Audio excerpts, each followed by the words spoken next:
Glória a Deus. Glória a Deus. Está chegando? Aleluia. Graça e paz, queridos. Boa noite, que bom que você está aqui. Você está feliz por estar aqui também? Ainda que se abanando loucamente, ainda que cheio. Querido, eu quero que você compreenda, né? Como você bem sabe, nós estamos há poucos dias nesse novo espaço. E aí a gente mudou, né? Eu sei que a melhor coisa quando você muda de casa é talvez você mudar depois que a casa está toda pronta. Então você faz todo o planejado de móveis, você coloca o ar, você coloca todos os móveis e entra prontinho. A gente não entrou aqui prontinho. Amém? Então a gente está dentro de uma igreja que está em reforma ainda. Então eu quero contar com a sua compreensão. Eu creio que a gente não vai demorar para deixar isso aqui melhor. Mas eu preciso te dizer, você acredita que de manhã estava menos calor que agora? Eu acho que eu orei só pelo culto da manhã e esqueci de orar pelo culto da noite. De manhã estava fresco. Mas eu quero que você se concentre, não deixe que nada te distraia. Você, quando era do mundão, ia nos shows que ficava lá, encostado em todo mundo, pulando loucamente, e nem era uma alegria real, nem era para uma paz real, nem era para um Deus vivo. Amém? Glória a Deus. Talvez você esteja se pensando, eu não vou dar continuidade.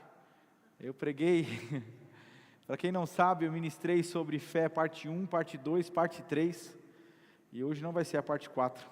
O Senhor não me liberou para isso, embora nós tivéssemos assunto para falar a respeito desse tema. Se você não participou, não assistiu ou ouviu essas ministrações, eu quero te incentivar aí no nosso canal do YouTube e participar lá, né? Acesse e seja edificado com aquilo que Deus está trazendo como instrução para a nossa vida. Amém? Glória a Deus. Eu quero incentivar você mais uma vez. Esse testemunho que você ouviu da nossa irmã, querido, Deus colocou no meu coração isso há alguns anos atrás. E eu escalo, eu oro, eu olho a lista de alunos e eu vou, de acordo com o que o Senhor vai nos direcionando mesmo, eu vou colocando as pessoas para contar os testemunhos dela aqui. E é sempre um tiro no escuro. Eu não sei o que a pessoa vai falar, mas uma certeza eu tenho: é impossível você ter contato com a palavra e não ter algo para edificar a vida de outros. Então, que bom que você pôde, assim como eu, ter sido edificado com o testemunho dela, e que você tome a decisão.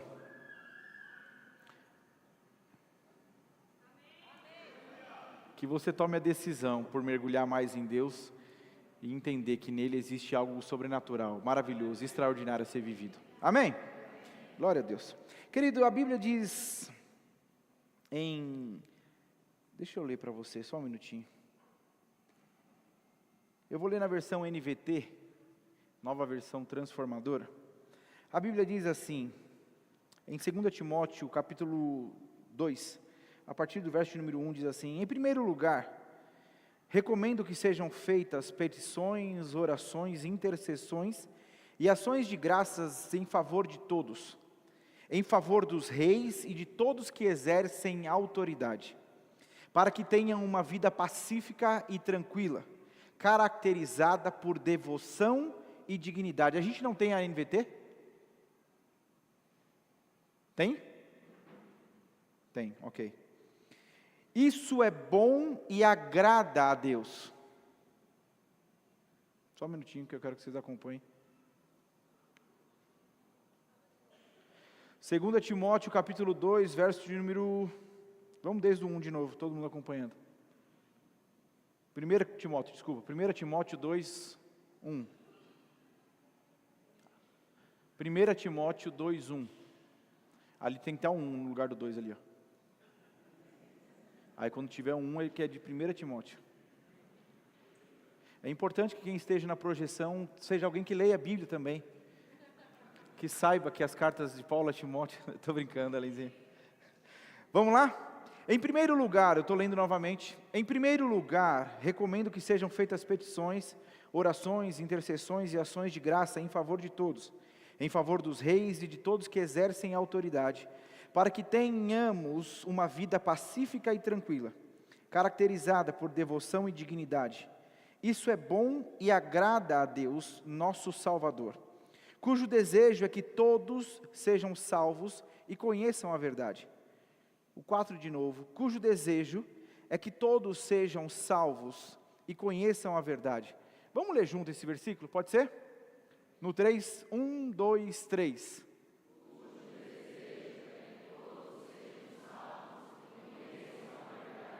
Amém. O verso número 5 continua dizendo: pois há um só Deus, um só mediador entre Deus e a humanidade, o homem Cristo Jesus. Amém? Fecha os teus olhos. Pai, nós te damos graças pelo privilégio de acesso à Tua Palavra, a maneira como o Senhor ministra ao nosso coração. O Espírito Santo, de maneira tão suave, tão maravilhosa, nos convence daquilo que estamos errados, enganados. E eu creio em nome de Jesus, como a Tua Palavra nos afirma, existe a Tua unção e ela é carregada de poder para despedaçar sofismas, engano, mentira. E eu creio em nome de Jesus, nós sairemos daqui essa noite diferente de como entramos, Pai. A Tua boa palavra, que é uma boa semente, sendo depositada nos nossos corações, que é uma boa terra, e eu creio na frutificação, Pai. Em nome de Jesus, tudo aquilo que está no Teu coração será derramado sobre nós essa noite, e nós queremos sim agarrar a Tua palavra, e crescer nela, andar nela, viver nela. Em nome de Jesus, se você crê, diga amém. Amém. Glória a Deus. Então a Bíblia diz, querido, que só existe um mediador. Outras religiões tentam arrumar outros intermediadores, mas eu e você compreendemos pela palavra de Deus, e ela deixa claro que existe apenas um mediador entre Deus e os homens. Existe apenas um caminho, e ele se intitulou assim mesmo. Ele, quando perguntado quem ele era, ou quando foi falado acerca de quem ele era, ele respondeu dizendo: eu sou o caminho, a verdade e a vida. Amém. Nós estamos falando de Jesus Cristo. E queridos, eu e você fomos alcançados por Jesus, nós fomos encontrados por Jesus, nós entregamos a nossa vida a Jesus Cristo. Amém. E desde então a nossa vida não foi mais igual. Você talvez ainda tenha algumas práticas que você deseja não ter, mas você há de convir comigo que a sua natureza foi transformada. Eu gosto de pensar que se você é um cristão, entregou a sua vida a Jesus, você não peca mais em paz. Você até pode errar, mas você erra sabendo que aquilo que você está fazendo não está agradando ao Senhor, não faz mais parte de quem você é. Mas sempre cabe a mim e a você tomar a decisão de continuar nesse lugar ou mudar de vida. Mas uma coisa que eu e você precisamos compreender, querido, é maravilhoso, porque a palavra de Deus, ela não é um livro de pessoas que só acertaram. Amém? Você já pensou quão difícil seria praticar o Evangelho se nós tivéssemos na Bíblia só histórias de pessoas que não erraram? Pessoas que obedeceram fielmente tudo que Deus falou, que não desobedeceram, que não foram perdoadas, que Deus não precisou exercer misericórdia sobre a vida delas. Você já pensou quão difícil seria para mim e para você? Mas a Bíblia conta de homens e mulheres que falharam, que negaram, que traíram, que adulteraram, que roubaram, mas se arrependeram e encontraram em Deus perdão real para continuar vivendo aquilo que Deus tinha para a vida delas. Amém? Então eu quero que você entenda, queridos, a Bíblia deixou claro que Deus deseja que todos sejam salvos. Todos sejam salvos. Ele não para aí, ele diz: e conheçam a verdade. Amém? Queridos, a minha e a sua salvação, ela precisa ser desenvolvida. E quando nós falamos de desenvolver a salvação, nós estamos falando justamente de você conhecer o que hoje, quem você é hoje, ao reino ao qual você pertence hoje. A coisa mais frustrante que tem é talvez você ter direito de algo que você não exerce. Existe uma máxima, existe algumas pessoas que elas passam por algum problema, e eu vi esses dias uma tirinha de uma pessoa que fez uma coisa dentro de um comércio, e depois ela colocou: obrigado, Celso Russomano. O Celso Russomano não estava com ela, mas fez ela conhecer um direito, e ela estava exercendo aquele direito. Está comigo? Queridos, a Bíblia diz que eu e você temos direito em Deus. Nós temos o direito como filho de viver coisas extraordinárias. Mas se você não conhecer o seu direito, se você não conhecer quem você é, você não anda à altura do que Ele tem para a tua vida. Então não é simplesmente ser salvo, mas conhecer a verdade. Crescer no conhecimento da verdade. Você está comigo? Amém. Agora, queridos, eu quis falar desse versículo para a gente poder caminhar para esse outro lado. Porque, preste atenção, não precisa abrir, e agora eu não estou lendo na NVT, só preste atenção mesmo. Efésios 2:8 diz, porque pela graça sois salvos, por meio da fé, e isso não vem de vós, é dom de Deus, não por obras para que ninguém se glorie. Você foi salvo, e o que você fez? O que você fez para que você se tornasse alguém salvo? A Bíblia diz que uma coisa é necessário: crer com o seu coração e confessar com a sua boca. Queridos, eu confesso a você que é até estranho para muitos de nós entender que salvação, ela se deu a nós sem esforço. Talvez se a palavra dissesse que você seria salvo se você subisse uma escadaria, que você fosse salvo se você fizesse uma penitência, pagasse uma penitência, ou que você seria salvo se você seguisse o passo A, B ou C. Mas a Bíblia diz que você crê, ora e é salvo. Aí a Bíblia diz, e deixa bem claro, você não tem nada a ver com isso. Não foi por mérito teu. Queridos, preste atenção, é como se alguém trabalhar um mês todo, e essa pessoa pega todo o salário dela do mês, e ela chega em você com 120 mil reais do mês dela, e ela diz, é teu. Pouca gente crendo para ganhar 120 mil, tudo bem, não tem problema não. Assim, não pastor, 120 eu já ganho, eu estava querendo para mais, lembra que o pastor Adriano falou? Mas, assim, poxa vida, alguém trabalhou e você só recebe o prêmio. Foi exatamente o que Jesus fez por mim e por você. Queridos, você precisa ter consciência disso. Existem pessoas que elas ainda acham que precisam fazer alguma coisa para que Deus as ame, para que Deus a perdoe, para que Deus salve elas. E uma coisa só é necessária: que você se arrependa, que você entregue a sua vida a Jesus. Pastor, você está falando que eu já sei, que bom. Romanos 5:1 diz, justificado, pois, mediante a fé, temos paz com Deus, por meio do nosso Senhor Jesus Cristo.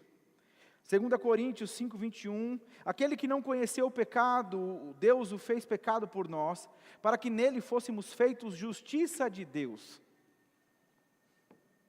Você já não é mais pecador.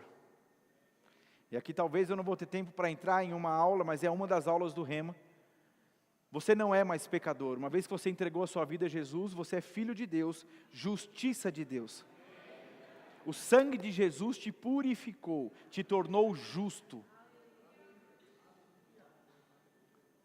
Amém? Agora, queridos, é muito fácil que talvez, vivendo alguns anos, algum tempo, nesse lugar de filiação, nesse lugar de filho de Deus, de justiça de Deus, você se torne e você se esqueça de quem você era, de como a graça ou a salvação te alcançou, e você se acha mais merecedor dela do que outros. É maravilhoso porque a palavra deixa claro que todos precisam ser salvos, e não deixou na tua mão quem deveria ou não. Você já pensou se tivesse na tua mão a decisão de quem fosse salvo ou não? Você está aqui? Quantas pessoas você no momento de raiva já não... se eu tivesse um botão...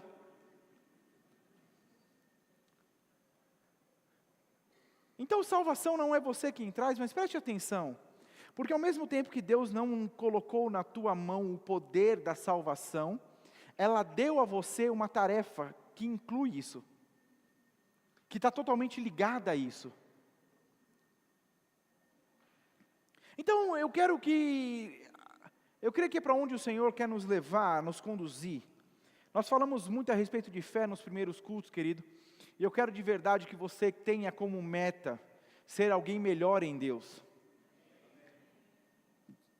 É pequeno demais você colocar como meta para esse ano aumentar a sua renda, a sua casa, seu carro e não mudar como pessoa. O Evangelho não é sobre o que você conquistou, é sobre quem você se tornou. O Evangelho não é, você não vai chegar no céu e mostrar para os anjos a sua garagem cheia de carro. Você não vai mostrar no céu a empresa que você formou. No céu você vai estar lá. Ele vai olhar para você e dizer, uau, bendito, entre. Então é exatamente isso. O Evangelho precisa nos encontrar nesse lugar onde eu sou melhor hoje do que eu era ontem. E amanhã, a expectativa que eu tenho é que amanhã eu sou alguém melhor do que eu sou hoje. Só que isso só acontece com você morrendo, com você deixando, com você entendendo que não é por você. A salvação não veio porque você é bom. Alguém bom mereceu a salvação e deu a você que era mau. Eu gosto, e eu vou falar de novo desse texto. Jesus ensinando acerca do caráter de Deus, da bondade de Deus, de quem era Deus. Ele diz, qual é o pai que quando um filho lhe pede peixe, lhe dá uma cobra? Ou qual é o pai que quando o filho lhe pede pão, lhe dá uma pedra? Então ele está falando de uma atitude boa de um pai. Então o filho vai pedir pão e você vai dar pão, você não vai dar pedra. Você entende comigo que ele está querendo dizer isso? E ele continua dizendo, mas se vocês que são maus, sabem dar boas coisas aos seus filhos, quanto mais eu. Amém? Então, queridos, preste atenção, porque Deus é bom, e você só tem se tornado bom, você só tem sido bom, porque você foi alcançado por Ele. A Bíblia diz que o Espírito de Deus se une ao seu Espírito, e é um só Espírito com Ele. Então, a sua natureza foi recriada. Hoje você tem a capacidade de ser bom. É maravilhoso pensar, porque a Bíblia diz que você não foi salvo por boas obras, mas uma vez que você foi salvo, você está capacitado para boas obras. Não é interessante pensar que talvez antes desse entendimento você era alguém muito mais caridoso? Não é interessante pensar que antes, quando você pensava que a salvação vinha por meio das obras, você era alguém que fazia muito mais obras? Agora a Bíblia diz que uma vez que você é salvo, é aí que você tem que fazer mesmo, porque agora você tem o entendimento correto, você tem a coisa correta e certa para passar para as pessoas. Mas eu quero ler com você, abre comigo por favor na versão NVT, Jonas, no capítulo 4.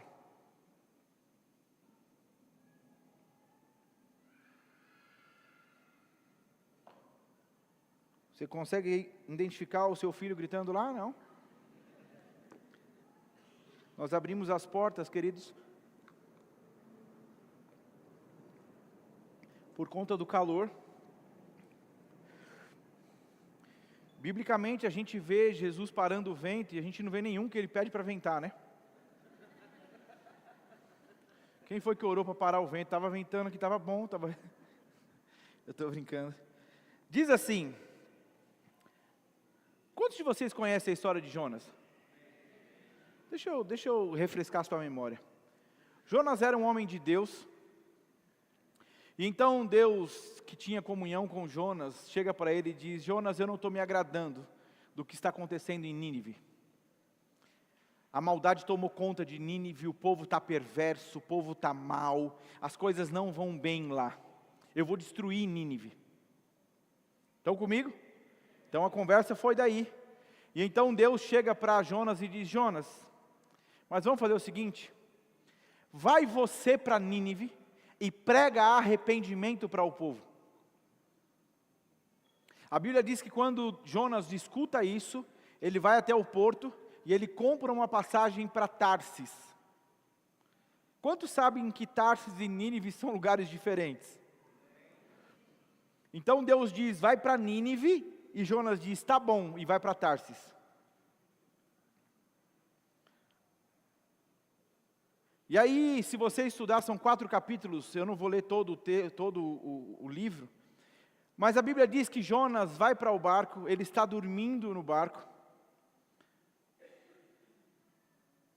e essa foi uma coisa interessante, eu quero abrir um parênteses aqui, porque eu sempre entendia que deitar em paz e dormir era a característica de alguém que vivia em paz, que tinha tranquilidade diante do Senhor.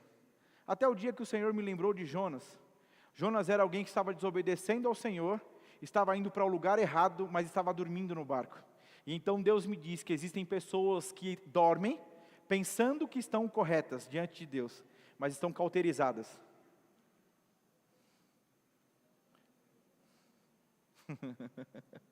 Mas amém, vamos continuar aqui? Amém. E aí Deus vai fazendo, amém? Então, a Bíblia diz que Jonas está dormindo no barco, e o barco começa a ter problema. Os marinheiros que lá estavam começam a ter medo, o barco vai afundar. E se você ler o texto, você vai ver que eles começam a jogar para fora as coisas. Agora, queridos, eu não sei se você já teve alguma situação de emergência, onde todo mundo precisa correr e tem um que não corre. Já aconteceu com você? De estar num lugar onde todo mundo levantou, foi fazer, e tem um que fica sentado olhando o movimento? Nesse caso, todo mundo estava correndo, clamando ao seu Deus, e Jonas dormindo.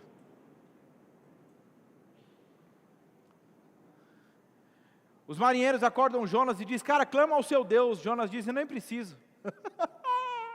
Eu nem preciso, porque é por minha causa que está acontecendo isso.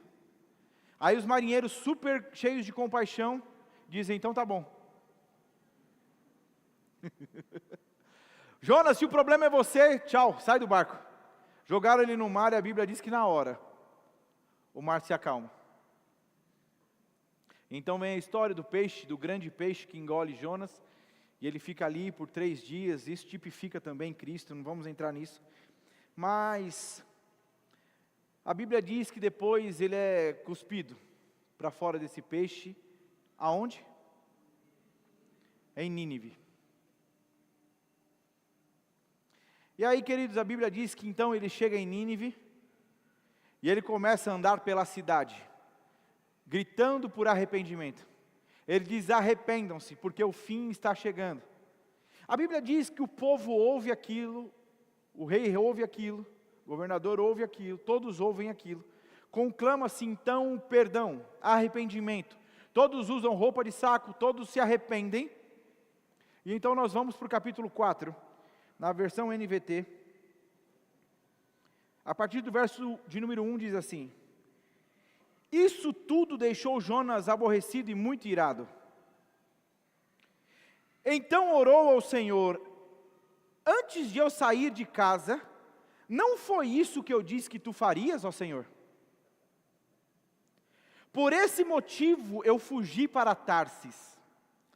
Sabia que és Deus misericordioso e compassivo, lento para se irar e cheio de amor. Estás pronto a voltar atrás e não trazer calamidade. Agora tira a minha vida, Senhor. Para mim é melhor morrer do que viver desse modo. O Senhor respondeu: você acha certo ficar tão irado assim? Então Jonas foi até um lugar a leste de Nínive e construiu um abrigo para sentar-se à sua sombra enquanto esperava para ver o que aconteceria à cidade. Só aqui para você entender, quando ele pregou o arrependimento, ele foi para o alto da montanha, como o texto está dizendo, ele ficou do alto esperando a cidade se arrebentar. Deus não falou que ia acabar com tudo? O Senhor fez crescer ali uma planta que logo espalhou suas folhas grandes sobre a cabeça de Jonas e o protegeu do sol. Isso aliviou o desconforto de Jonas e ele ficou muito grato pela planta. No dia seguinte, porém, ao amanhecer, Deus também mandou uma lagarta. Ela comeu o talo da planta que secou. Desculpa. Quando o calor do sol se intensificou, Deus mandou o vento leste quente soprar sobre Jonas. O sol bateu em sua cabeça até ele sentir-se tão fraco que desejou morrer. Para mim é melhor morrer que viver desse modo, disse ele. Deus perguntou a Jonas: você acha certo ficar tão irado por causa da planta? Jonas respondeu: sim, acho certo ficar tão irado a ponto de querer morrer. Então o Senhor disse: você tem compaixão que uma planta, embora não tenha feito coisa alguma para que ela crescesse, ela depressa apareceu e depressa murchou.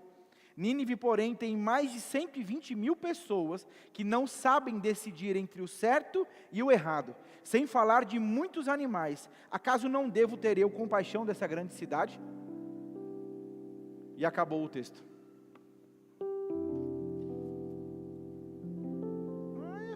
Já deu o horário? Eu ia fazer um fundinho, obrigado. Então, Jonas estava lá. Queridos, mas eu gosto de trazer à memória o que esse texto traz para nós. Seu nome pode não ser Jonas, Deus pode não ter te mandado para Nínive, mas talvez você pode estar vivendo igual a ele. Porque Deus disse que a salvação deve ser a todos. Foi exatamente isso que Deus chamou Jonas para ser em Nínive. Eu quero que você conclame salvação. Eu quero exercer a minha misericórdia sobre esse povo. Eu tenho compaixão, eu os amo. Mas a justiça própria de Jonas era tão grande, que ele ficou com raiva de Deus. E ele começa dizendo: eu sabia que o Senhor ia ter compaixão deles. Eu sabia que o Senhor ia perdoá-los. E Deus, de maneira muito sábia, muito simples, mostra para ele quão errado ele estava. Queridos, eu esses dias estava em casa e nós temos 3 filhos em idades diferentes. E nós estávamos tentando ensinar. A Luísa veio falar para nós de um problema que o João tinha feito, algo errado que o João tinha feito. E então o João desceu as escadas muito bravo. Eu disse: por que você está bravo? Ele disse: eu estou bravo com a Luísa. Eu falei: por quê? Porque ela falou, eu estou com raiva dela, ela falou o que eu estava fazendo. Eu falei: filho, mas quem errou foi você. Eu sei, mas eu estou com raiva dela. Eu falei: filho, quem fez errado foi você. Ela não errou, quem errou foi você. Ela revelou apenas o que você errou. Mas eu estou com raiva dela. Eu falei: bota um espelho na tua frente e tenha raiva de você, porque você errou.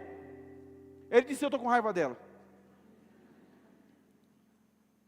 Eu sei que é engraçadinho, a gente está falando de criança, está aprendendo, mas não é feio quando você na sua idade está fazendo igual? Não é feio quando você talvez aí, com esse tanto de idade, tanto de conhecimento que você tem, está fazendo igual? E quando que eu faço igual? Quando, querido, você precisa entender que a tua culpa foi perdoada, e você precisa exercer a compaixão, porque todos têm o direito de perdão. Todos têm o direito à misericórdia do Senhor. Todos têm o direito. Lembra que eu falei, queridos, olha para a vida do apóstolo Paulo. Nós olhamos para um homem que matou os cristãos, mas ninguém fica falando disso. Se alguém quer se assemelhar a Paulo, não é pelo que ele fazia, é porque ele se tornou depois. Quando nós olhamos para Pedro e olhamos para o que Pedro viveu, nós não estamos falando de um Pedro que negou, mas a gente fala de um Pedro que andou sobre as águas, que pregou o evangelho, 3.000, 5.000 pessoas se converteram. Então, eu e você precisamos aprender a olhar para as pessoas e não falar do que elas erraram, mas dos grandes feitos e de quem elas são no Senhor. 3 amém. Queridos, a Bíblia deixou claro que nos fins dos tempos o amor se esfriaria. Sabe como um amor se esfria? Vamos parar para pensar. O texto não está falando a respeito do amor por coisas. E aí você pode dizer: não, o texto está falando com relação ao amor pelo Senhor. Ok, mas a Bíblia não diz que quando você ama a Deus, você precisa amar o seu irmão que está do teu lado? A Bíblia não diz que se você diz que ama a Deus, mas odeia o teu irmão, ou não ama o teu irmão que está do teu lado, você é um mentiroso? Então logo o amor se esfriando, ainda que ele seja das pessoas para Deus, automaticamente ele esfriou de um para com o outro. Porque a característica ou a evidência do teu amor para com o Senhor, é o teu amor para a pessoa do teu lado. O texto diz que você é mentiroso, se você diz amar ao Senhor e não ama quem está do teu lado. Agora, querido, nós vamos precisar crescer nisso. eu vou falar de novo, nós vamos precisar crescer nisso. Nisso o que, pastor? No entendimento que todos precisam ser salvos. No entendimento que não é você que tem um martelinho na tua mão e bate para quem você acha que deve ser salvo e não.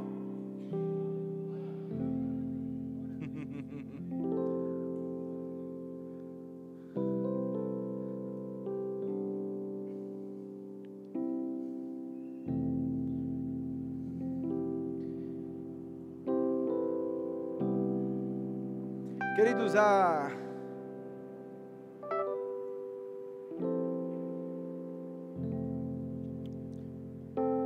Jesus está na cruz, tem 2 ladrões do lado dele, um de cada lado. Então um ladrão vira para Jesus e diz: aí Jesus, eu ia fazer até num sotaque, ia encaixar bem, mas eu acho melhor não. E aí Jesus, não, ó. E aí Jesus, você não é filho de Deus, você não é o Deus, então tira a gente daqui. O outro do outro lado diz: cala a sua boca, parafraseando. Ele diz: quem merecia estar aqui éramos nós. O que ele fez? Olha quem ele é. Então Jesus vira para ele: ainda hoje eu te afirmo que estarás comigo no paraíso. Não é maravilhoso pensar que ele não foi um dos discípulos, ele não foi uma das pessoas chamadas para deixar tudo e seguir Jesus? No momento da morte dele, ele tem um encontro com Jesus e é salvo.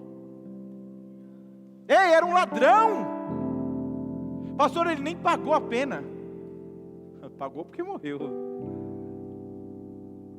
Você está aqui, queridos, eu e você não podemos, não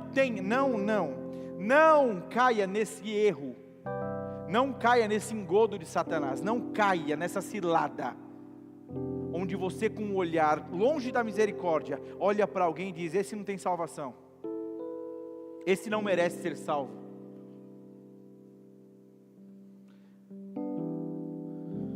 Você já lembra do texto que a Bíblia diz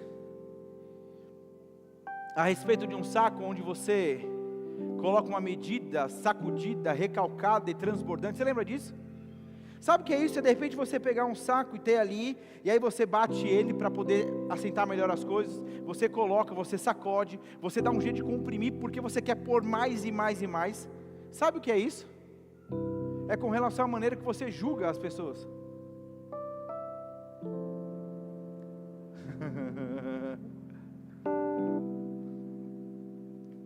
Eu confesso que quando o Senhor me trouxe esse texto, eu não me lembrei.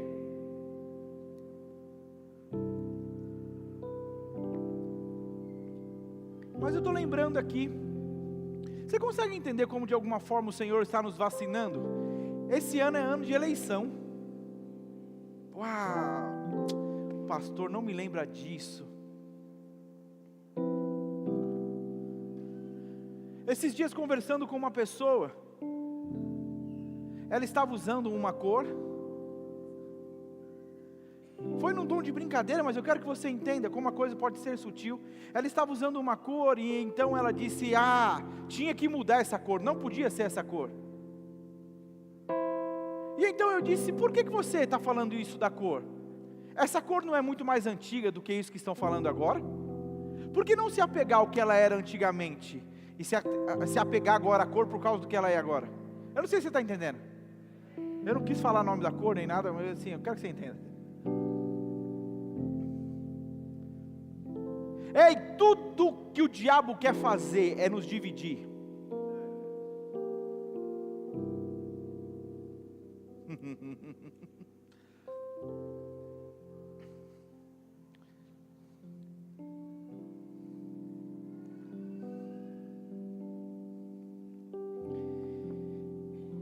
Segunda Coríntios 5, 18 a 20, e tudo isso vem de Deus, aquele que nos trouxe de volta para si por meio de Cristo, e nos encarregou de reconciliar outros com Ele, Pois em Cristo Deus estava reconciliando consigo o mundo, não levando mais em conta os pecados das pessoas. E Ele nos deu essa mensagem maravilhosa de reconciliação. Agora, portanto, somos embaixadores de Cristo. Deus faz seu apelo por nosso intermédio. Falamos em nome de Cristo quando dizemos: reconciliem-se com Deus. E aí você pode pensar: pastor, eu entendi, eu preciso entender que Deus deseja salvar a todos. Mas a pessoa que já é salva e vive dessa forma, não tem como. Não é maravilhoso pensar, queridos, que Judas ia trair Jesus, e para Jesus não era uma novidade? Mas a Bíblia diz que na ceia, na última ceia em que Jesus está fazendo, a Bíblia diz que Jesus pega o pão, Ele molha, e Ele entrega para Judas. Sabia que Judas não estava longe? Judas estava sentado perto. Mas pastor, por que Jesus faz isso? Porque Jesus até o último minuto, Ele acredita que as pessoas podem ser salvas e ser transformadas. Agora, em se tratando de alguém que pensa diferente de você, a Bíblia diz que o nome de algo dentro do corpo que se rebela é câncer. É justamente algo que era para funcionar perfeitamente no corpo, não funciona. Isso gera uma doença, é um problema. Então o diabo, ele quer que o corpo de Cristo viva de maneira desordenada, desunida, porque é na unidade que o Senhor ordena a bênção. Se ele conseguir nos dividir, ele atrapalhou todo o percurso, ele atrapalhou todo o plano.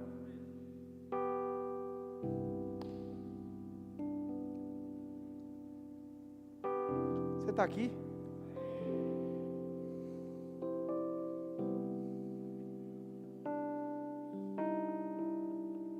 Quando nós vamos para o Evangelho, a Bíblia diz, fala a respeito do filho pródigo.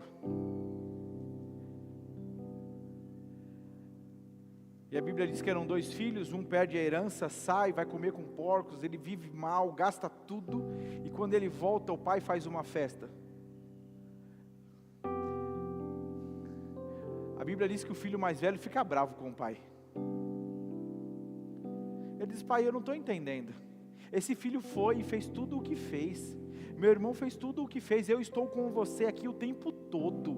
Como o Senhor nunca fez uma festa para mim? E então o pai diz: tudo que é meu é teu. Eu não sei se você está entendendo o que Deus está querendo comunicar a nós essa noite, querido.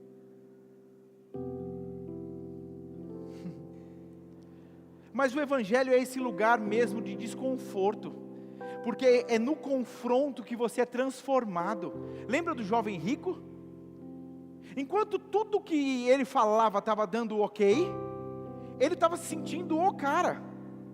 Bom mestre, o que eu faço para dar vida eterna? Pratica as leis de Moisés. Ok, todas elas já tenho feito. Uau, estourei. Então Jesus vem: não, uma coisa te falta. Eu acabei de gabaritar todas as outras. Fala, Jesus, qual é a outra? Vende tudo que tem. Opa. Então o Evangelho, ele sempre vai estar nesse lugar de confronto, até que Jesus venha. Eu e você seremos confrontados a mudar, a ser parecido com Ele.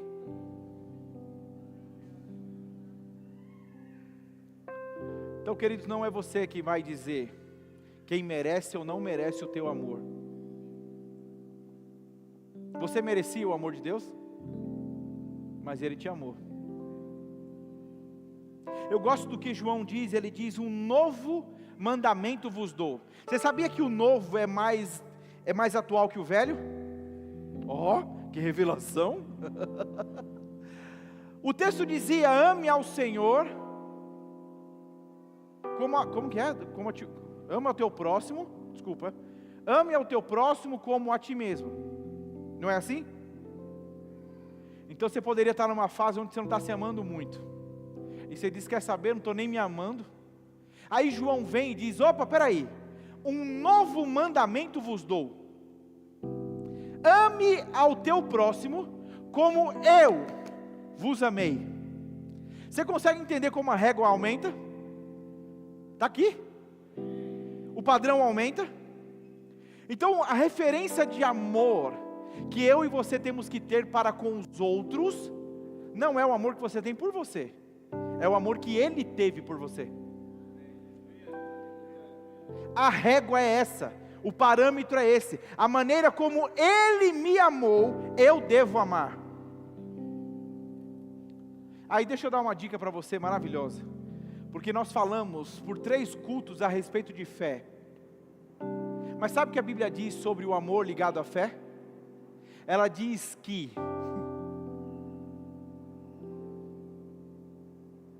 a Bíblia diz que a fé opera pelo amor.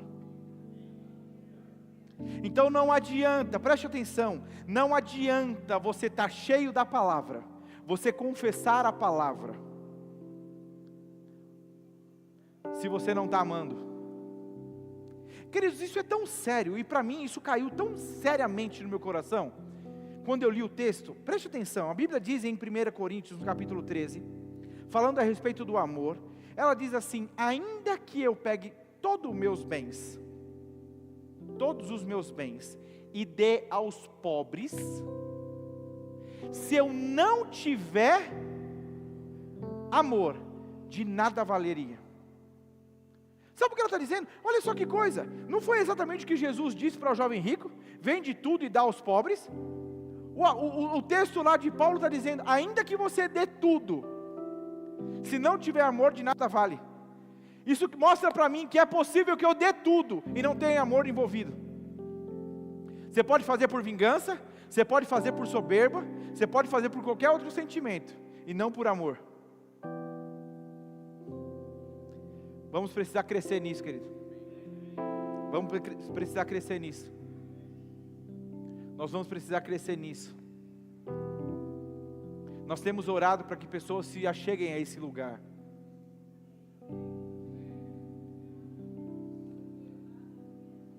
Eu me lembro de uma história, já pensei muitas vezes em fazer isso, mas de um missionário que foi pregar em uma igreja, como convidado, e ele chegou mais cedo, e ele ficou na porta da igreja como um mendigo, fedido, com roupa diferente, com barba postiça, ele ficou na porta da igreja.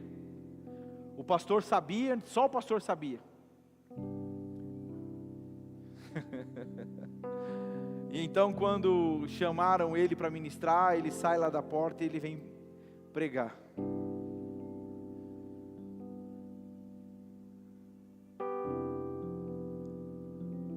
Eu e você não podemos normalizar o que no céu não é normal. Eu e você não podemos olhar para as pessoas e não entender que existe de Deus um plano para que elas vivam. Eu não sei se você sabe, mas o Verbo da Vida tem um trabalho dentro dos presídios. O Verbo da Vida tem um trabalho dentro do Romão Gomes, dos presídios masculino, feminino, das fundações Casa. Quantos e quantos testemunhos nós temos? Pastor, mas lá dentro tem muita gente que conhece a Bíblia, conhece os versículos. Quantas pessoas estão tendo um encontro real com Jesus e têm suas vidas transformadas? Você está entendendo alguma coisa?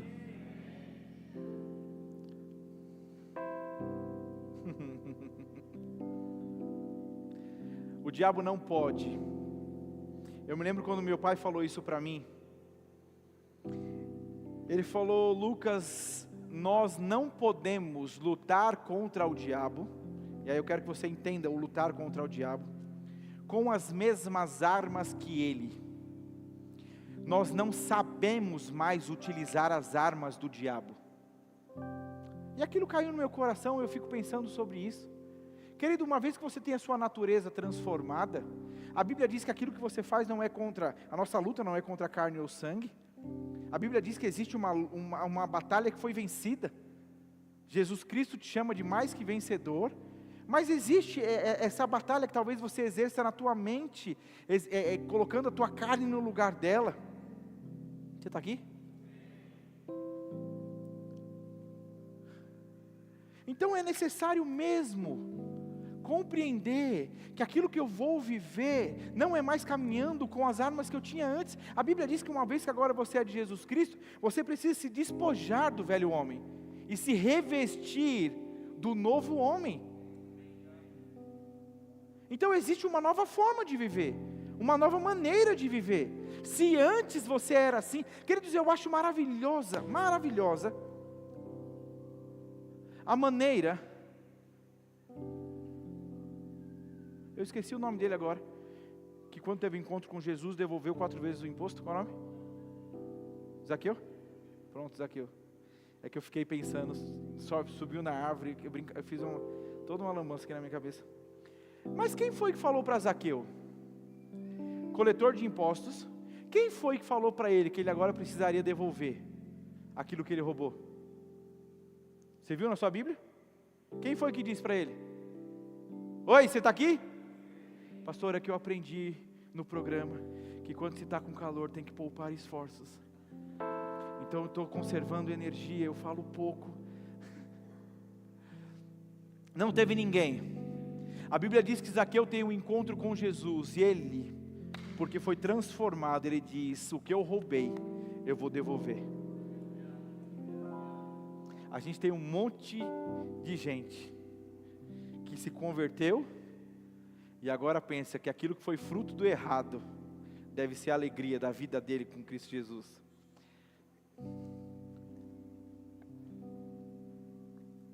Afinal de contas, agora eu sou de Jesus, vou viver com todo esse dinheiro que eu conquistei de maneira errada. Engraçado, né? Mas ok, a gente conversa sobre isso em outra ocasião. Você está entendendo alguma coisa? Queridos, se eu posso dar uma dica para você, acerca do que nós podemos viver ao longo desse ano, exerça misericórdia. Tenha no mais alto nível o seu índice de compaixão. Tenha no mais alto nível o índice de amor. Esteja em alta o teu amor com Deus, para com Deus e automaticamente para com as pessoas. O mundo, queridos, vai por mim, não preservar o seu coração no lugar correto, vai fazer com que você seja privado de viver o que Deus tem para a tua vida. A gente está no início do ano, pastor, eu creio que esse ano vai ser sobrenatural. Vai, mas no meio do sobrenatural tem umas coisas também. A gente vai viver no meio do ano umas coisas, você vai ter que exercer o amorzinho, querido. Você vai ter que exercer a misericórdia, você vai ter que exercer a compaixão. Você vai ter que entender que todos precisam ser salvos. Eu não sei se você lembra, mas eu comecei esse texto lendo. E você viu o que ele fala nos primeiros versículos? Por quem que você tem que orar? Oi? O texto continua dizendo, ele começa dizendo, que você deve orar pelos reis, governantes e aqueles que exercem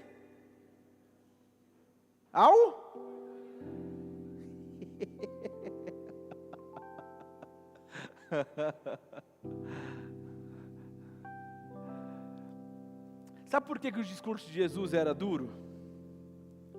Porque ele vinha confrontar justamente o que naturalmente qualquer pessoa faria. Então ele diz assim: ame o seu inimigo. Jesus.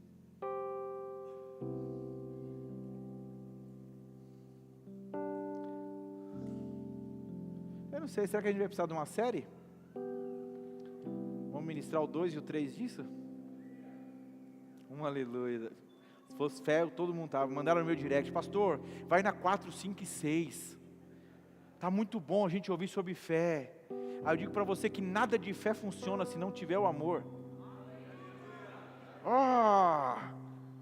Como que vai? Não vai. Se fé opera por meio do amor, querido, ele é o canal, ele é a via. Por qual as coisas? Você recebeu alguma coisa? Amém. Eu gosto sempre de pensar que quem escreveu sobre essas coisas foi o apóstolo Paulo. O apóstolo Paulo foi alguém que precisou ser perdoado por Deus, precisou se perdoar, que é importantíssimo, e então ele começa a ministrar e ensinar os outros a viver essa vida de perdão. Então o apóstolo Paulo, nesse lugar, ele começa a dizer a respeito de como nós deveríamos viver. Em 1 Coríntios 13, falando as características do que é alguém que anda em amor. Você pode fechar os teus olhos? Eu não sei com que expectativa você veio aqui essa noite. Eu não sei com qual anseio, eu não sei com qual desejo.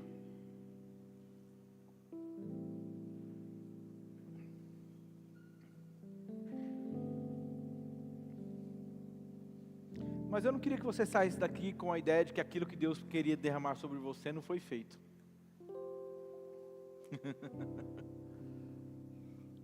Talvez não veio na embalagem que você queria, talvez não veio do jeito que você queria, mas você não pode negar que Deus comunicou coisas no teu coração essa noite.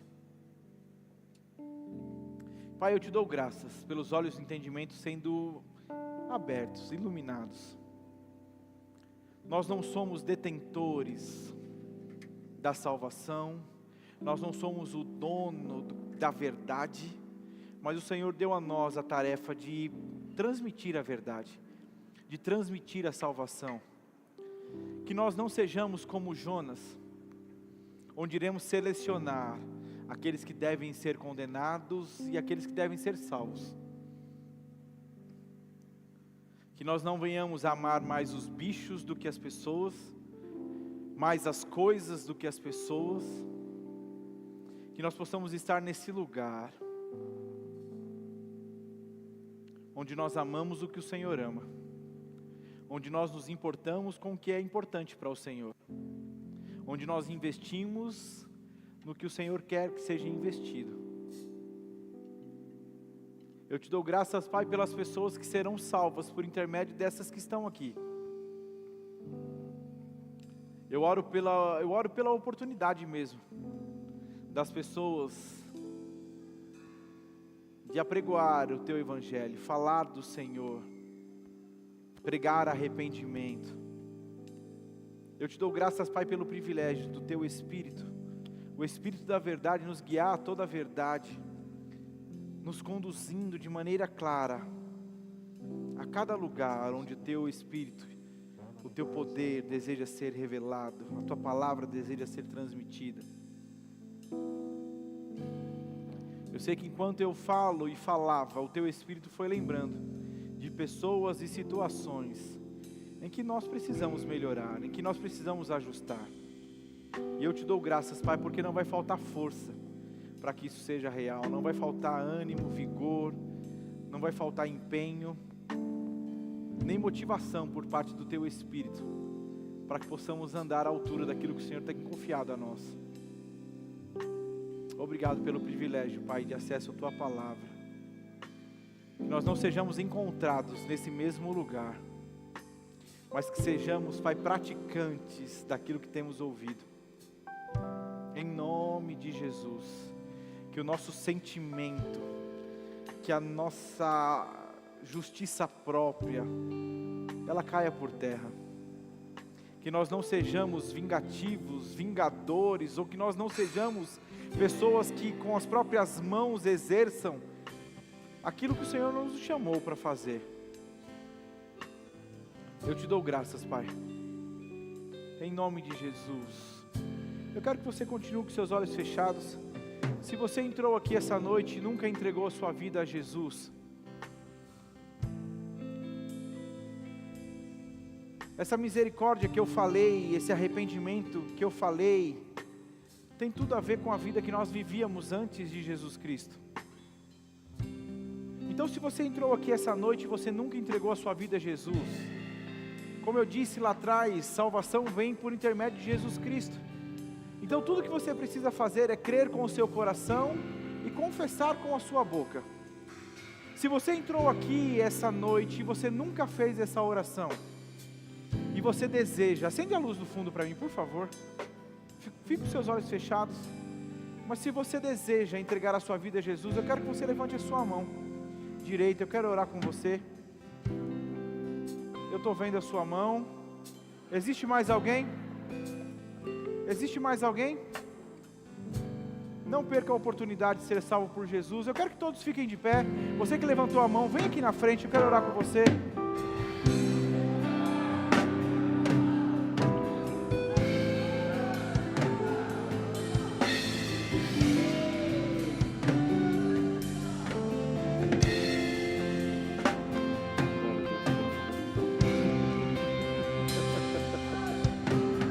Ele vai orar com você, vem cá, ora com ele.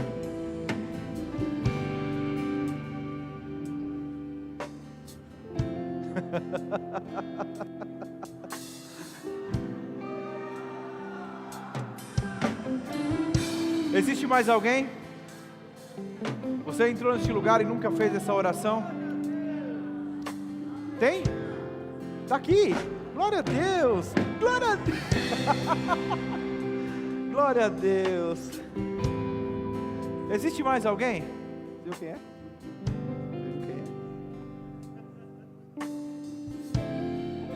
Existe mais alguém?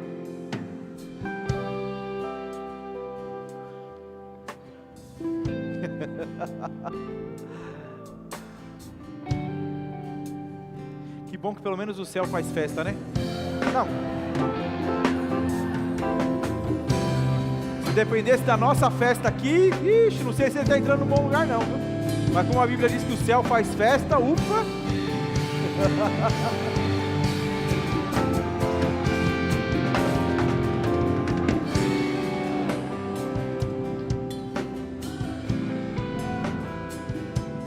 Existe alguém com alguma dor ou enfermidade, deseja receber oração por cura? Vem aqui à frente, nós queremos orar por você. Ou se você até mesmo, pode vir, se você já entregou sua vida a Jesus, mas ainda não foi cheio do Espírito Santo, tendo a evidência de falar em outras línguas, vem aqui, nós vamos orar por você.